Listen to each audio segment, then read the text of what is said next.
आइए काका आइए, आ जाइए, धीरे धीरे ही आ जाइए। नाम क्या है काका का? पंचम पंचूलाल। नमस्कार, मैं रमेश कुमार। और हो चचा, आइए धीरे धीरे आइए और आइए बैठिए। क्या नाम है चचा का? तो आवाज आती है पंचूलाल। तो रवीश कुमार जी पूछते हैं कि ये भी ब्राह्मण है यहाँ पर?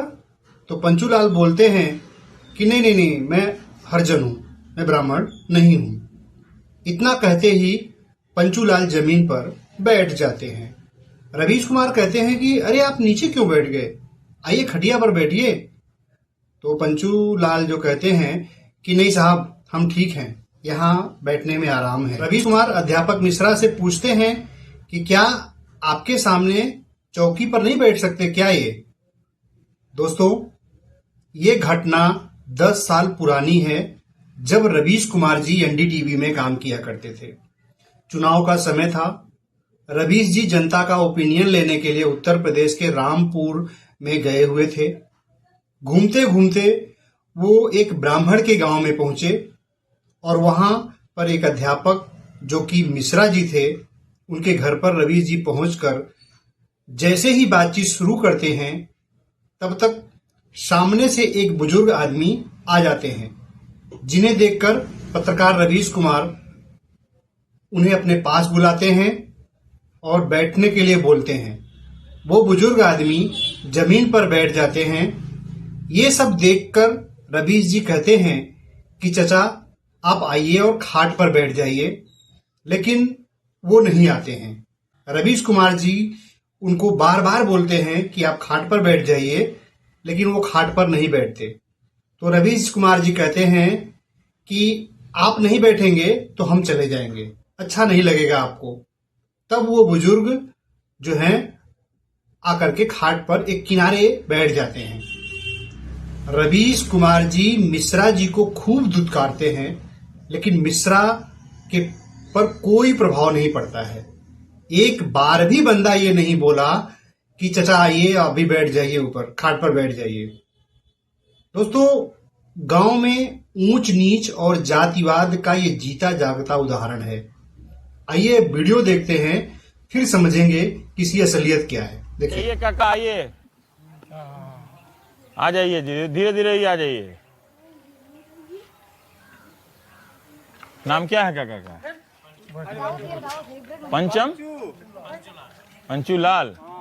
तो ये भी ब्राह्मण है यहाँ पे? नहीं। हाँ, अच्छा, आप ब्राह्मण है? ब्राह्मण है। अच्छा, बैठिए। अब आराम से बैठ जाइए। क्यों? नहीं, हम ऐसे ठीक बैठे हुए हैं। तो कौन लोग हैं यहाँ पे जो बसपा को वोट देना है? नीचे क्या बैठ गए?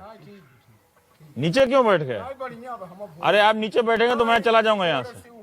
आप इस पे बैठिए। नहीं, आपके सामने चौकी पे नहीं बैठ सकते हैं। नहीं, ऐसी कोई बात नहीं। नहीं, ऐसी तो बात है नहीं। देखिए, थोड़ा मैट्रिक हम भी पास हैं, ऐसी बात थोड़ी। अरे काका पंचम जी बैठिए यहाँ।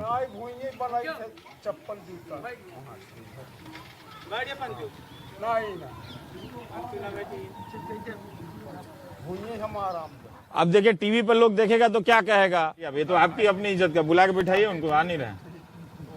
खड़े हो जाइए, तब हम चले जाते हैं भाई, बड़ा अजीब लगेगा। हम नहीं बात कर सकते हैं इससे, हम नहीं बात कर सकते हैं। खड़ा नहीं, आपको इन्हीं के खटिया पे बैठना पड़ेगा, तभी मैं बात करूंगा, नहीं तो मैं चला जाऊंगा यहाँ से। बात कर रहा हूँ हिंदी में साफ साफ। बैठ, इसी वजह से ना नहीं बैठ रहे थे। आप परेशान हैं, गलत तो नहीं कर दी? नहीं नहीं। हाँ, वो तो टीवी में तो बोलेंगे ही। नहीं नहीं, टीवी की बात नहीं। ऐसी व्यवस्था तो बना के रखेंगे, कोई हरिजन आके सीधे नीचे बैठ गया। नहीं, ये व्यवस्था बदल दीजिए थोड़ा सा, इतने पढ़े लिखे हैं। नहीं, वैसी कोई बात नहीं। गांव देश में ऐसा नहीं, आपने कहा नहीं, लेकिन सब चीज तो कहने की जरूरत नहीं होती है। बेचारे का इतना नहीं बोलते तो आप नीचे बैठे हुए थे। अरे हम नीचे बैठे। हाँ, नीचे ही बैठा था। आपने भी स्वीकार कर लिया है, आपने भी स्वीकार कर लिया है। सब हम ऐसे ही स्वीकार कर लेते हैं। अरे देना तुम्हें पर कहा था। ठीक बात नहीं है, स्वीकार नहीं करना है कोई भी चीज, ऐसे ही बदलना है। सब तो हम लोग का एक ही है खून। दोस्तों, एक अध्यापक समाज सुधार करता है, लेकिन जब वो जातिवादी मानसिकता से ग्रस्त हो तो वो क्यों सुधारने वाली बात करेगा। दोस्तों, जातिवाद आज भी अपना नंगा नाच कर रहा है और उसके पोषक लोग आज भी उसके बचाव में खड़े हैं। दोस्तों, ये वीडियो उन तथाकथित समाज सुधारकों के मुंह पर जोरदार तमाचा है जो ये कहते हैं कि जातिवाद खत्म हो गया है, ऊंच नीच अब कोई नहीं करता है। अगर ऊंच नीच नहीं करता तो वो बुजुर्ग आदमी जमीन पर क्यों बैठता?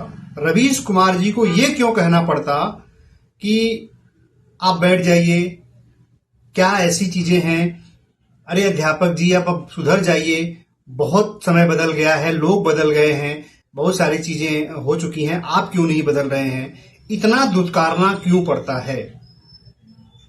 तो जातिवाद का जो ये नंगा नाच है मेरे साथियों, ये तब भी था, आज भी है और शायद आने वाले समय में भी रहेगा, क्योंकि इसे बदलने के लिए किसी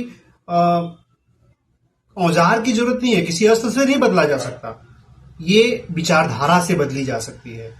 और कुछ समाज के लोग ऐसे हैं जो अपनी विचारधारा बदलना नहीं चाहते। वो कहते हैं कि हमारी पुश्तैनी चीज चली आ रही है, हम पैदाइशी श्रेष्ठ हैं, इसीलिए हम जो हैं श्रेष्ठ कहलाएंगे और हम ऊंचे हैं, वो वाला नीचा है। लेकिन दोस्तों, ये चीज आई कहां से है? ये क्या हमारे पूर्वजों से आई है या पूर्वज जहां से कुछ सीखे हैं वहां से आई है? ये सब चीजें धार्मिक किताबों से आई हैं। जब रामायण ये कहता हो कि भगवान राम सबरी के जूठे बेर खाए, सबरी कौन थी? मतलब वहां पे ये दिखाया गया है, राम जी को श्रेष्ठ बताने के लिए सबरी को नीच दिखाने के लिए बताया गया कि तुम नीच के घर भी भगवान राम खा लिए थे, इसलिए वो महान है। दोस्तों, ये बहुत समझने की बात है। इस धर्मों की बारीकियों को समझिए।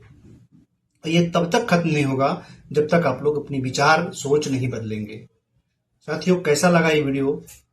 कमेंट्स करके बताइए, लाइक करिए, शेयर करिए और हाँ दोस्तों, अगर चैनल पर नए हो तो सब्सक्राइब कर लीजिए और उसके बगल में जो बेल आइकन उसे दबा लीजिए, जिससे कि हमारे हर वीडियो का नोटिफिकेशन आपको मिलता रहे। और जातिवाद के बारे में आपका एक कमेंट्स जरूरी है। शुक्रिया।